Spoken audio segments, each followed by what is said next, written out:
What's up mga Lodi? So mag-i-install tayo ng tempered film. Ito. Yan. Lalagyan natin ng tempered to kasi ang gamit nito ay yung ano pa din. Ayan, so nag-switch tayo ng camera. Ang gamit niya pa rin yung plastic. So papalitan natin yan itong tempered. Pwede tayo mag-focus. Ayan. Ito yung papalit natin.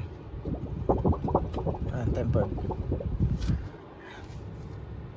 Meron pala itong nakalagay, please remove the protective film before using. So meron siyang easy removal dito. Ayan. Natutok na tumulo. Ayan o. So pinipil lang. Ayun o. Super easy.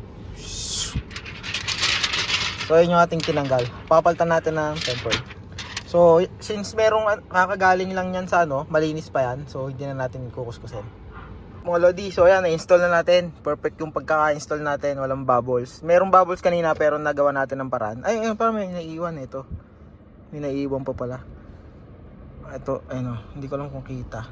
Ayan, itong part na to. So ayan, ipupush ulit natin, utay-utay pa pag ganun. Para bumaba. Pero ayan, na-install na natin. Smooth naman. Ano naman yung niya. Yung touch, ayos pa. 1075.